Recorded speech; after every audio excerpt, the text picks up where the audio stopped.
Hello students, आज हम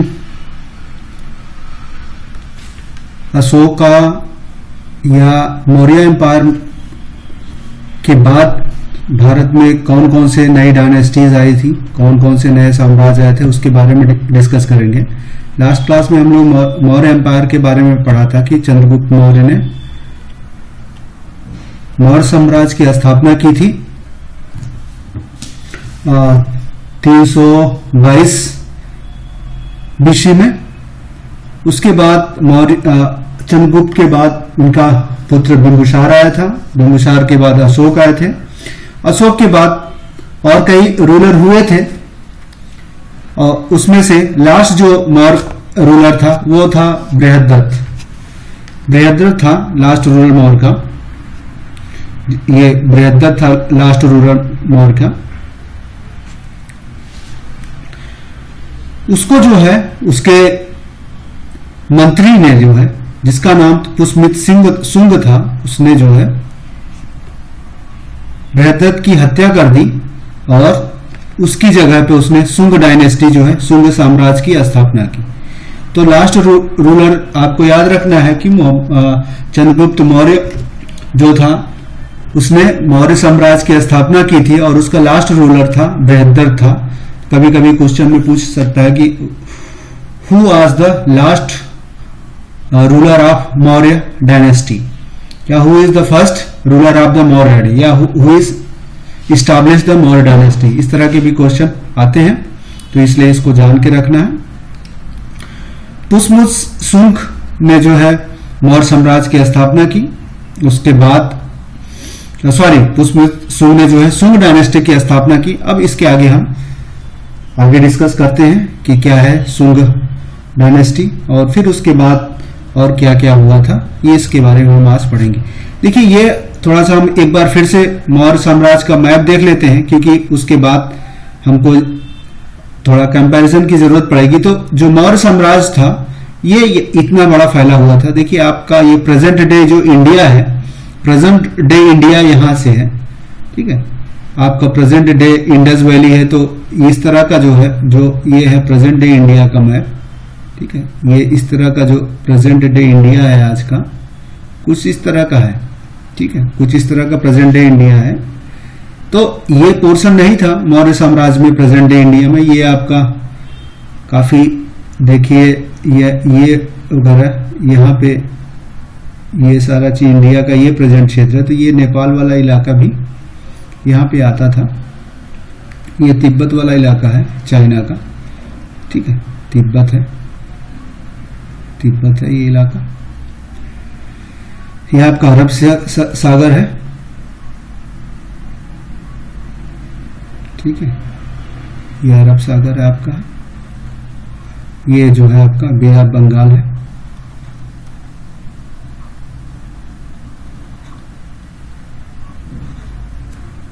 तो ये सारे आपको ध्यान के रखना है। तो यहाँ पे था आपका पाटलिपुत्र यहाँ पे था, ठीक है, पाटलिपुत्र यहाँ था। यहाँ पे उज्जैन भी था। आपको ये सारी चीजें हैं।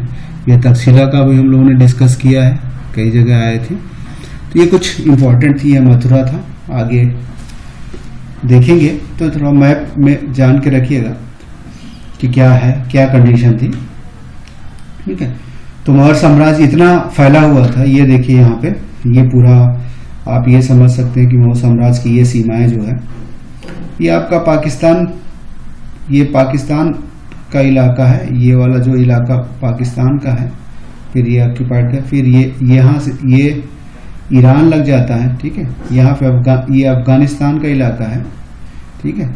ये इसके बाद फिर ये ईरान का इलाका है, ठीक है। ईरान का यहाँ पे है, अफगानिस्तान ऐसा है, ठीक है, ये खत्म होता है और इधर तक पूरा फैला हुआ है अफगानिस्तान, ये वाला इलाका। ये पूरा पोर्शन आपका ईरान का है, ठीक है, ईरान का है। ये आपका अफगानिस्तान का है, ये आपका पाकिस्तान है,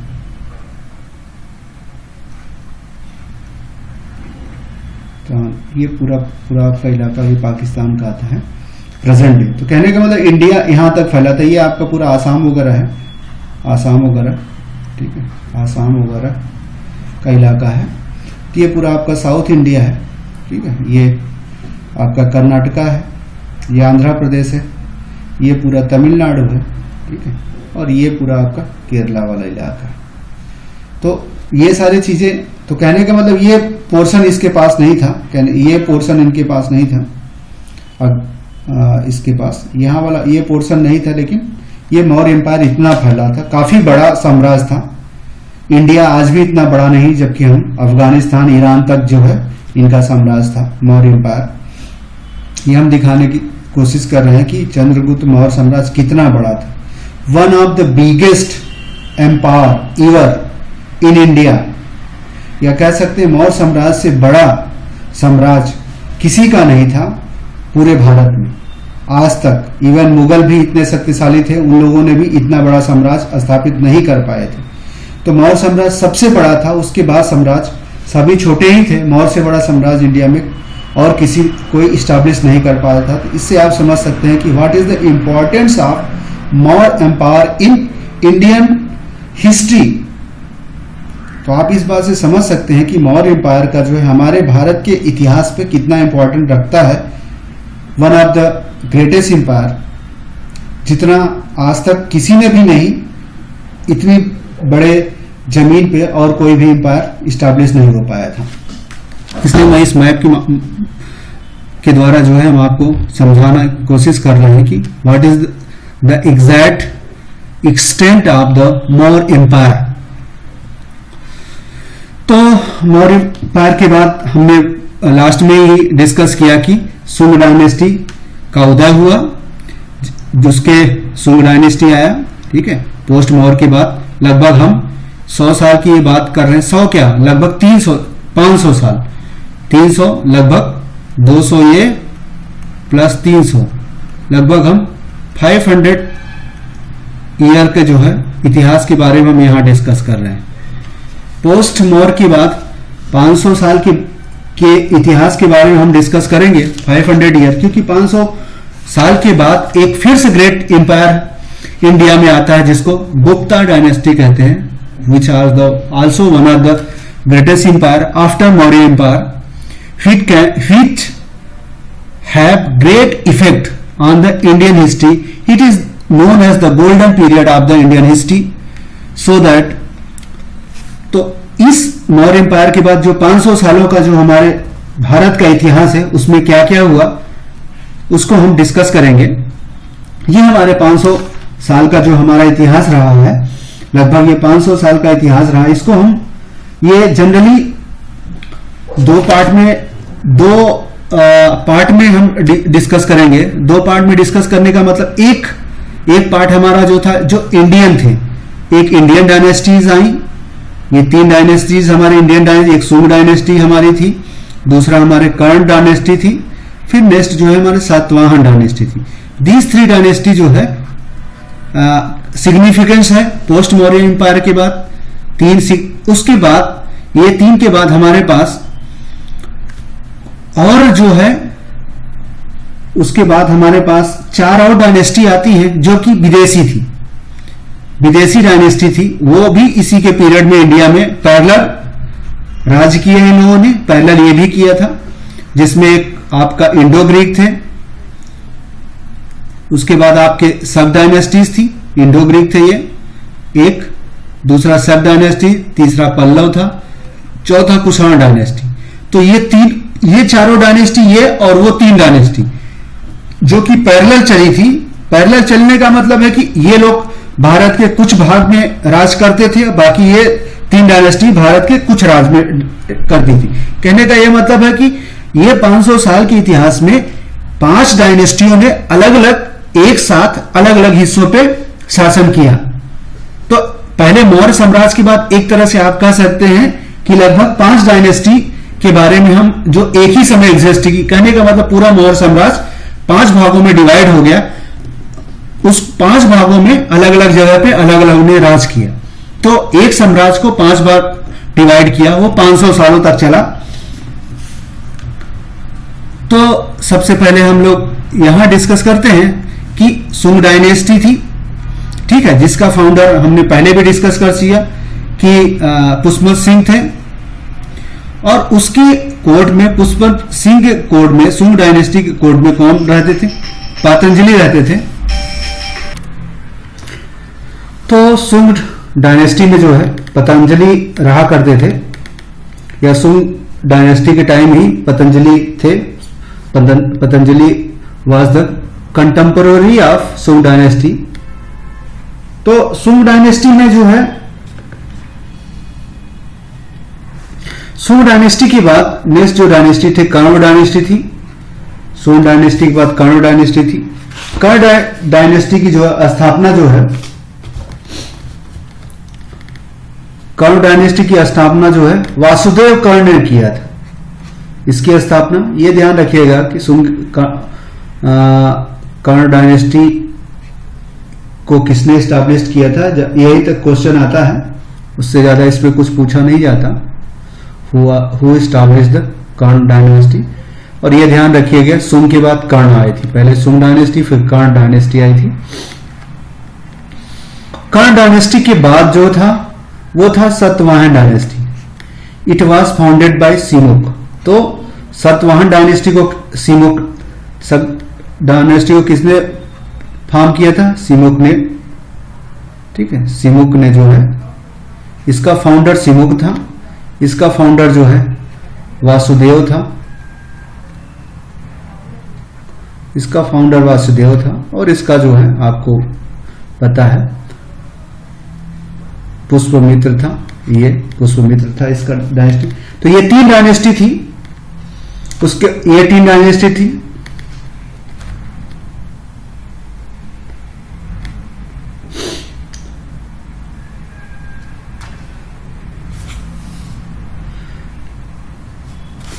सकाज वेयर, यहां पे है सकाज वेयर देयर कंटेम्पोरेरी। मतलब क्या ना कि ये जो है सब जो डायनेस्टी थे इनके कंटेम्पोरेरी थे, इन तीनों के साथ जो है सब डायनेस्टियां फाउंड की थी, जो कि हमने आपको बताया कि सब डायनेस्टी, या इसके बाद हमने बताया था कि 3 फॉरेनर डायनेस्टी थी, विदेशी डायनेस्टी थी, जिसमें इंडो ग्रीक थे, शक, पालो और कुषाण थे।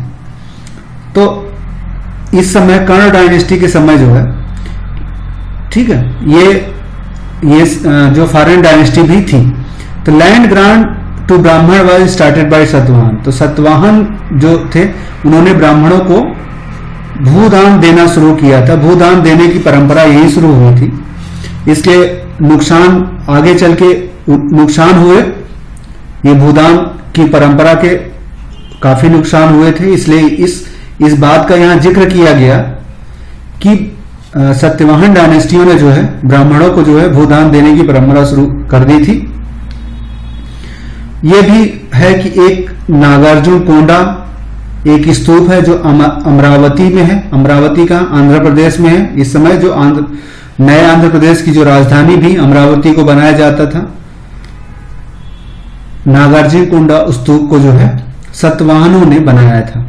तो ये सतवाहन डायनेस्टी की कुछ बातें थी। सत्यवाहन डायनेस्टी क्या कर्ण डायनेस्टी की बात आई, और ये जो है सब डायनेस्टी के समकालीन थी। कंटेम्पोररी का मतलब हमने पहले ही बताया था, ये समकालीन,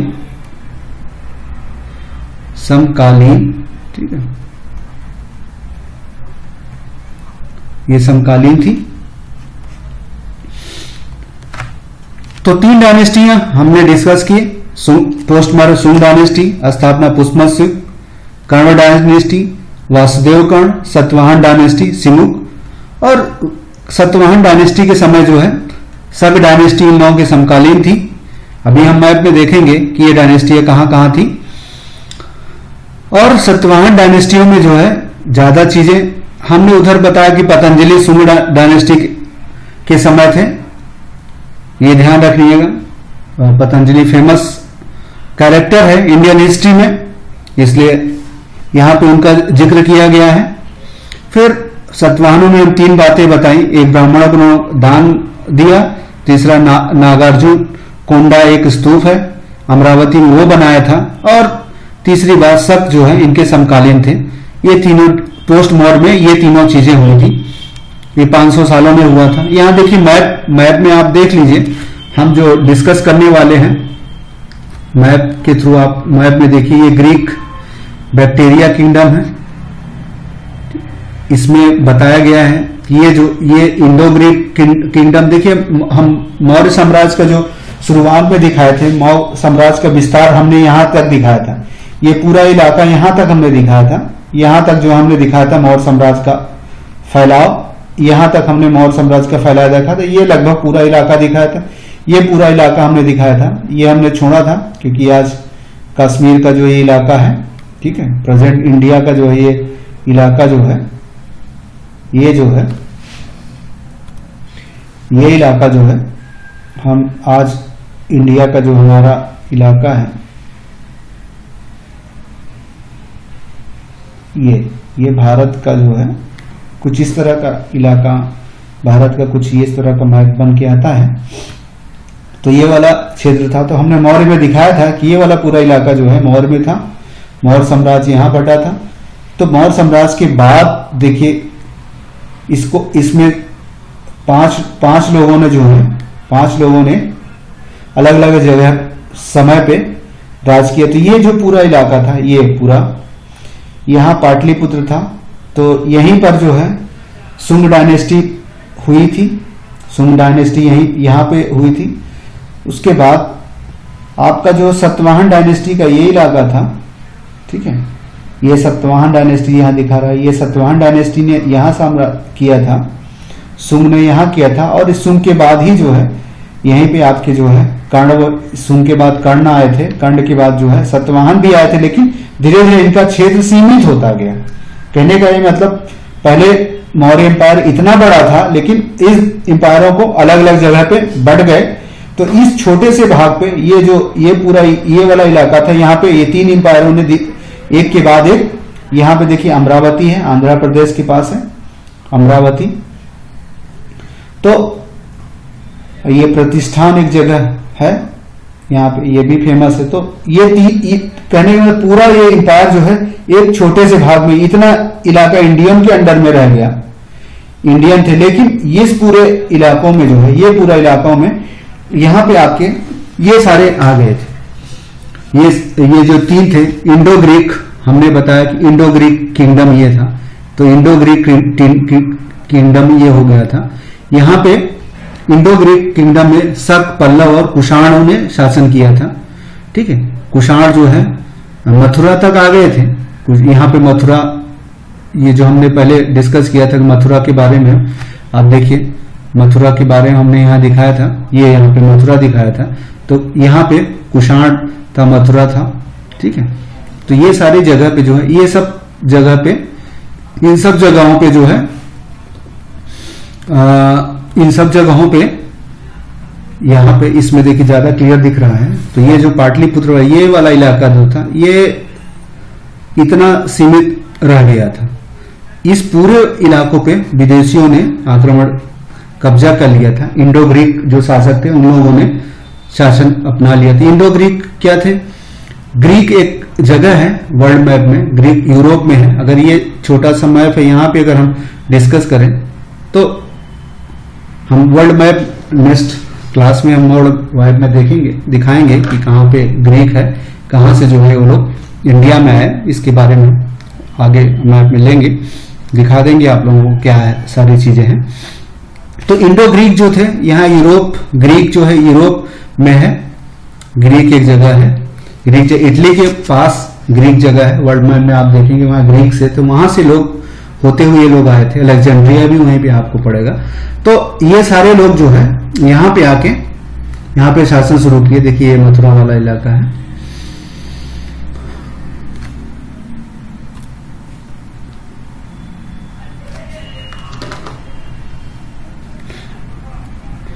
तो इंडो ग्रीक जो भी उन लोगों के थे, तो इसमें क्या था, इंडो ग्रीक शासकों में शक, पहला और कुषाण। तो इंडो ग्रीक शक और कुषाण आए थे। इंडो ग्रीक का the greatest Indo Greek ruler was Menander.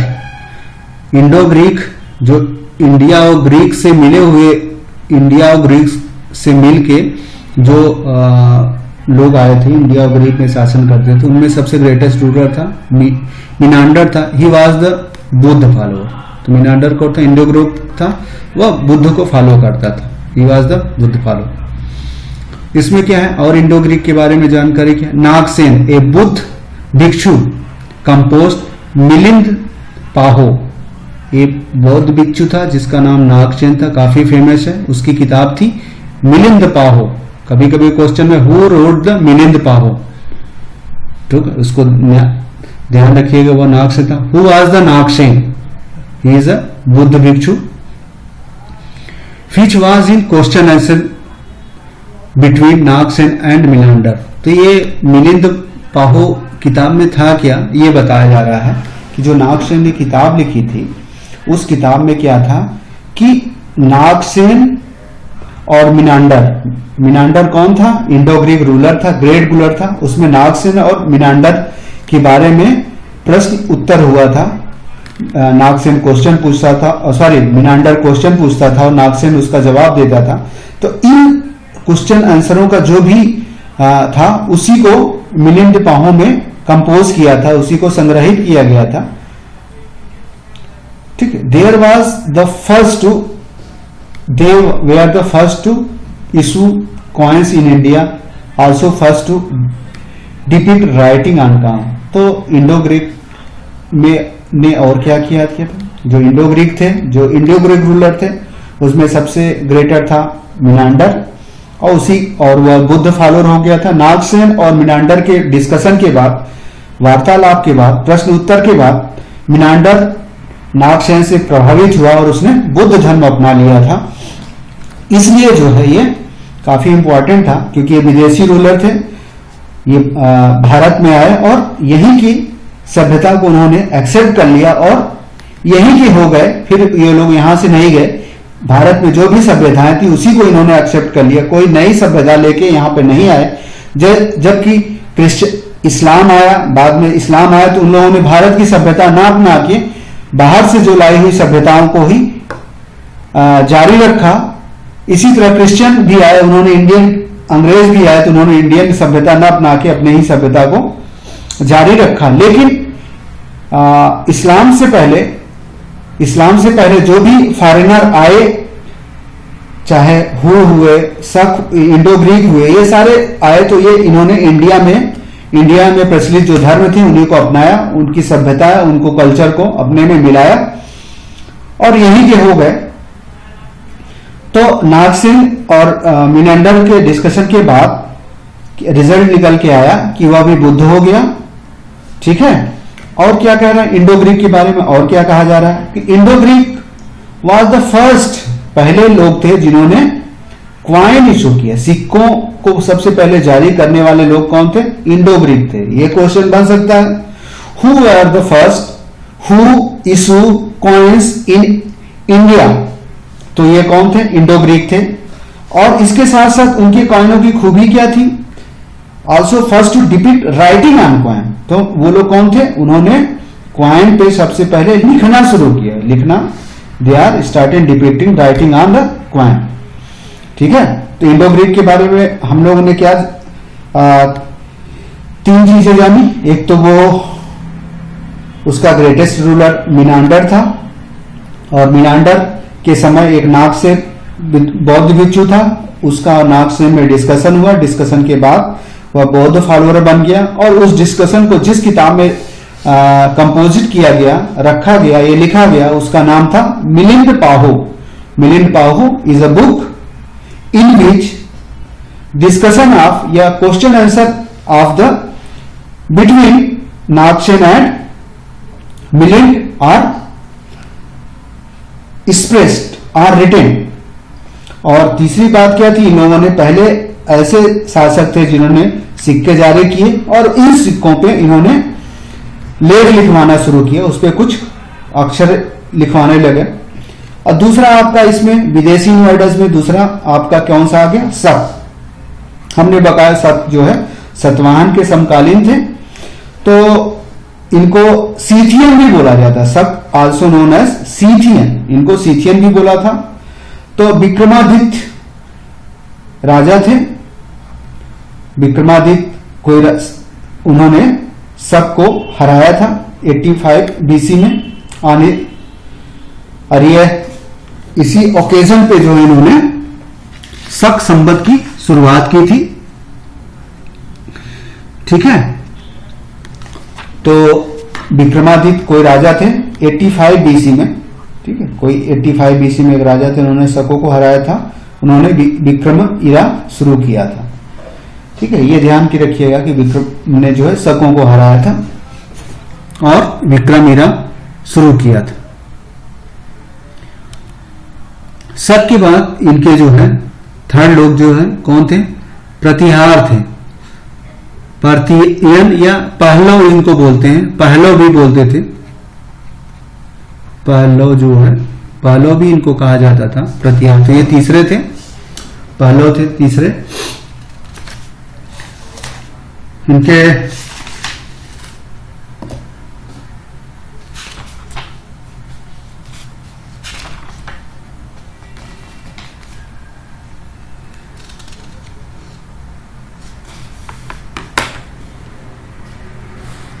तो पार्थियन हुए। तो पहलव में क्या है? एक गोंडो फेरनस जो है इनका एक मोस्ट इंपॉर्टेंट राजा हुआ था, पहलव था। During his period in AD first AD में जो है फर्स्ट क्रिश्चियन मिशनरी जो है under Saint Thomas visited India. तो अब देखिए यहां पे कुछ नई बात आई। पहलव जो थे उनका डायनेस्टी थे, तीसरे डायनेस्टी जो उसका मोस्ट राजा कौन था? गोंडो फेनस था। उसके पीरियड, इसका मतलब इसका 1 सेंचुरी के समय इसने राज किया था, उसके समय पहली क्रिश्चियनिटी, फर्स्ट क्रिश्चियन मिशनरी जो है, जो कि एक नाम था उसका सेंट थॉमस, वह इंडिया आया। तो इसको थोड़ा सा समझते हैं क्या मतलब हुआ। तो जो आपका पहले राजा थे उन्हीं के समय जो है क्रिश्चियन मिशनरी, मतलब क्रिश्चियन धर्म को फैलाने वाले, जैसे बुद्ध में बौद्ध भिक्षु थे वो बौद्ध धर्म को फैलाते थे, इसी तरह क्रिश्चियन धर्म को फैलाने वाले जो लोग थे उनको मिशनरी कहा जाता था। तो पहला क्रिश्चियन मिशनरी सेंट थॉमस था, जो कि पहलों के समय पे इंडिया आया था, ये पूरा मतलब हुआ। तो समझ लीजिए कि फर्स्ट सेंचुरी में जो है क्रिश्चियन मिशनरी इंडिया में विजिट करी। इसके बाद नेक्स्ट जो है हमारे, तो पार्थियन के बाद जो है हमारी नेक्स्ट डायनेस्टी है वो कुषाण डायनेस्टी। सो कुषाण डायनेस्टी काफी इंपॉर्टेंट डायनेस्टी के बारे में है। कुषाण जो साम्राज्य था वह काफी बड़ा साम्राज्य था, और कुषाण साम्राज्य के बारे में जो है हमें काफी जानकारियां मिलती हैं। कुषाण साम्राज्य में बहुत चीजें हुए थे। तो क्या था कुषाण को डायनेस्टी का फाउंडर कौन था?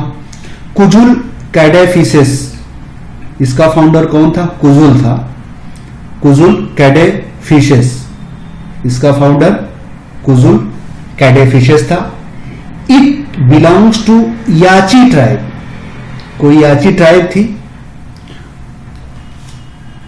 वहां से ये आया था। कुषाण याची ट्राइब से था। ये याची ट्राइब कौन थे? ये थे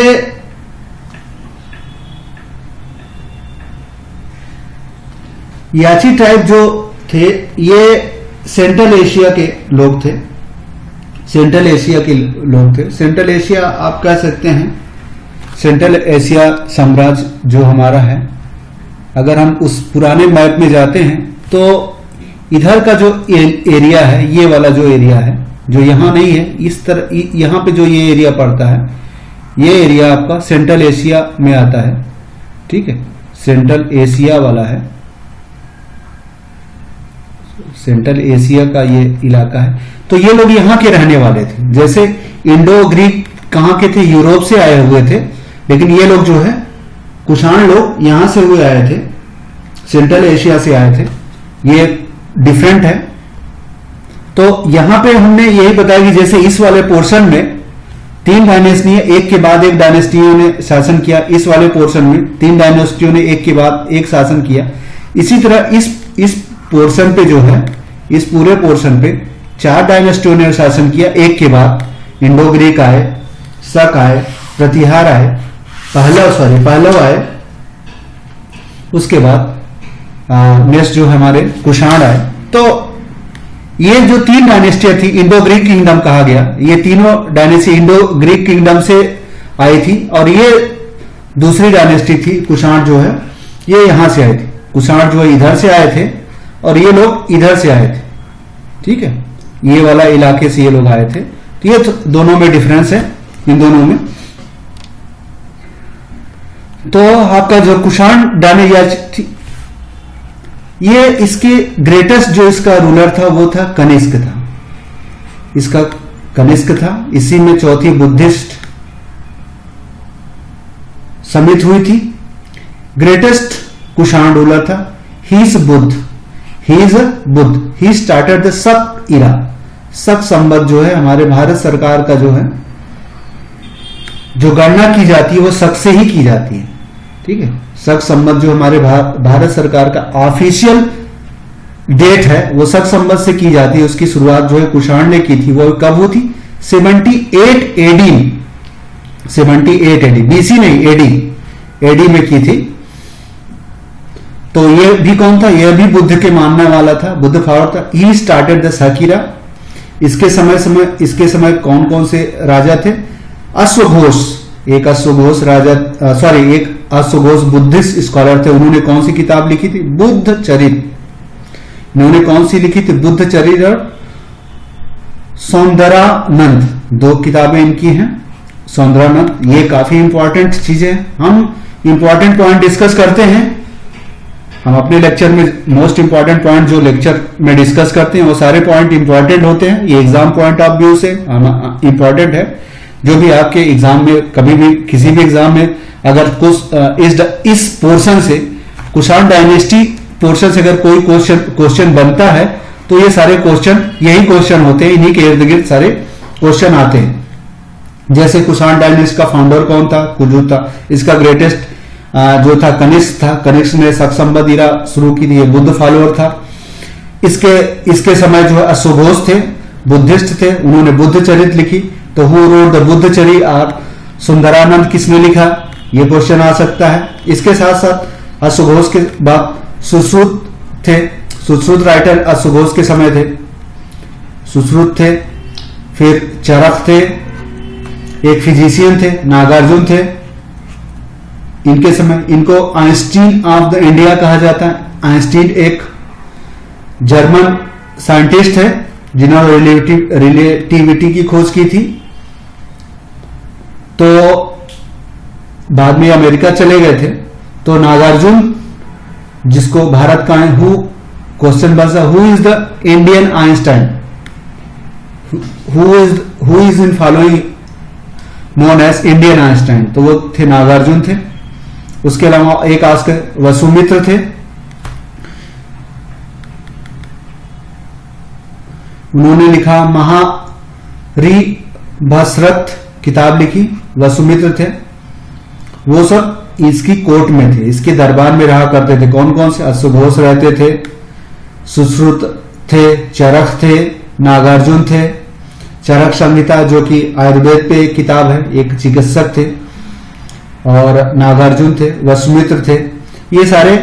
तो ये काफी इंपॉर्टेंट, काफी ये कुषाण जो है काफी इंपॉर्टेंट थे, ठीक है। कुषाण इज मोस्ट, इस पीरियड में जो है कुषाण मोस्ट इंपॉर्टेंट थे।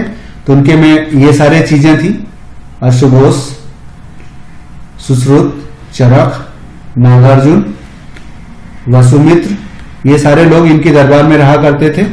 तो अश्वघोष की जो किताबें हैं हमने डिस्कस कर लिया था। आइंस्टीन ऑफ इंडिया इन्हें कहा जाता था, ये सारे थे। इसके समय और डेवलप आर्किटेक्चर में जो उस समय के मंदिर भवन ये सारे बनते थे, उनको आर्किटेक्चर कहा जाता है। तो आर्किटेक्चर जो है, आर्किटेक्चर का एक तरीका होता है, कला होती है। तो उसमें एक गंधार आर्ट थी, गंधार आर्ट थी, जो कि कनिष्क के समय जो है इसका विकास हुआ था। तो Gandhara art developed during the regime of Kanishk during the period of Kanishk trade between India and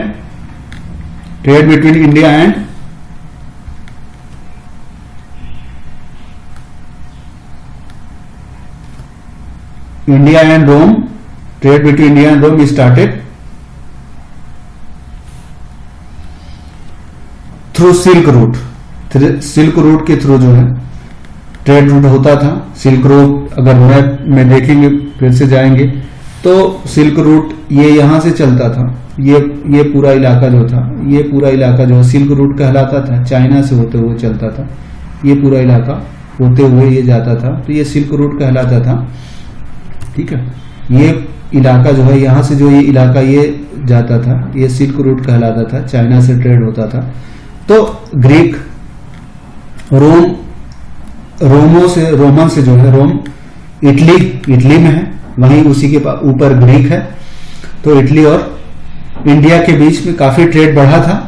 इसके पहले हमने बताया कि रोमन ग्रीक तो यहां आके शासन कर ही चुके थे, तो उनके भारत और यूरोप के लिंक कनिष्क से पहले हो चुके थे, फिर बाद में सेंट्रल एशिया से हो गए थे। तो ट्रेड इसके समय काफी फ्लोरिश हुआ था, काफी बढ़ा था।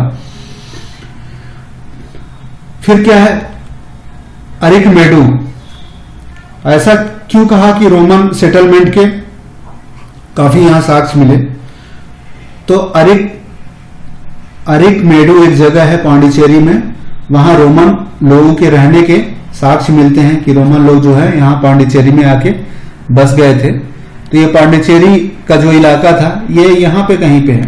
ठीक है, पांडिचेरी का इलाका यहाँ पे कहीं पे है। ठीक है, तो पांडिचेरी वाला ये इलाका इधर कहीं पे आता है। ठीक है, तो यहां तक जो है रोम यहां पे आके समुद्र ट्रेड करते थे। तो इस तरह जो है ये लेक्चर जो है अपना यहां तक पोस्ट मौर्यन एम्पायर के बारे में हम लोगों ने डिस्कस कर लिया। अब इनके बाद इस 500 साल के हिस्ट्री के बाद हम लोग और चीजें डिस्कस करेंगे जो कि गुप्त एम्पायर है। Till then thank you.